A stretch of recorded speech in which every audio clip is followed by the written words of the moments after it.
Stop and think about this.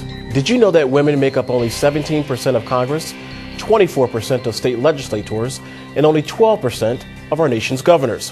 For the next few minutes, we'll discuss a movement to jumpstart the growth of women in elected office. Hello, everyone, and welcome to Comcast Newsmakers. I'm Robert Trainum. Joining me is Debbie Walsh, Director of the Center for American Women in Politics, which is part of the Eagleton Institute of Politics at Rutgers University. Debbie, welcome to the program. Thanks for having me. You know, when you think about some of the women that are elected office now, you know, whether it's Nancy Pelosi, Hillary Clinton, although she's Secretary of State, so that's appointed, Michelle Bachmann, Dianne Feinstein, Mary Landrieu, there appears to be a lot of women in public office, no? Well, you know, there are these marquee names, and I think you raise a really good point. They're the women that we see in the newspaper every day, and it gives the illusion that there are women everywhere and that we've achieved parity. But the reality, as you stated in those numbers, is far from the truth.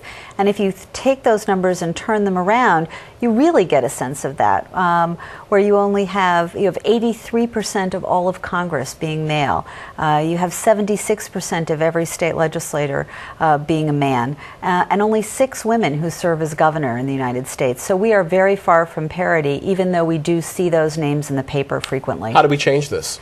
Well, we've been going out with something called the 2012 Project, which is to go out and ask women to run for office. We know that women are less likely than men to run for office without being asked. Men are much more likely to wake up in the morning and look in the mirror and say, I'd be a great state legislator, I'm going to do it.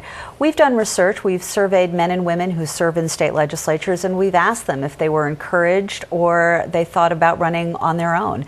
And men are much more likely to be in the category we call self-starters. So we're out there asking women to run. We're asking women from all kinds of professions that are not usually asked to run, not just lawyers. And once we identify women who say, they're ready to run, and this is a completely nonpartisan national campaign. Once we identify those women, we will connect them to the resources that will help them get started and launch a successful campaign. Why do you think women say to themselves, oh, I can't see myself in that role, or I never even thought about it, as opposed to a man that would say, I definitely see myself in that role. This is something that I want to do? Well, I think part of it is when they look at those institutions, they look at Congress, they look at their state legislature, they don't see people who look like them. And if you don't see somebody there that looks like you, you don't think about that as a possibility for yourself. I also think for a lot of women, they think, well, maybe not politics, I'll go the nonprofit route, I'll volunteer. But the reality is the way that you can make systemic change in this country is through government. And we need more women on the inside of these institutions, speaking in their own voices, making a difference on the issues that they care about. Now, of course, we know, speaking of government, that we have a two-party system in this country, Republican or Democrat, and obviously there's a small independent movement. For the folks that are watching at home, particularly the women that are watching at home, they're probably saying, well, wait a minute, I'm a Republican, or wait a minute, I'm a Democrat, or wait a minute, I don't even know what I am. How do you bring that out in terms of political thinking and identity? Well, this project is nonpartisan, so we are out there asking women of either party to step forward and think about running for office. The year 2012 is a year of opportunity. It is the post-redistricting year. It is when every state legislative and congressional line is redrawn.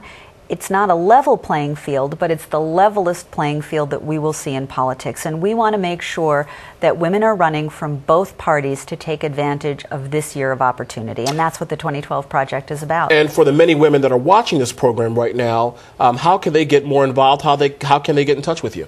They can reach us on our website, which is www.the2012project.us, and we have a lot of resources that we can connect them to, organizations and institutions across the country, whether it's campaign trainings, PACs, institutions that do leadership training, to help them launch a successful career. So many resources. 5 seconds left. Women elected to President of the United States in our lifetime? I hope so. All right, Debbie Walsh, thank you very much for joining us. We really appreciate it. Thank you. And of course, thank you for joining us for this edition of Comcast Newsmakers. I'm Robert Trainum. Have a great day, everybody. We'll see you next time. Take care.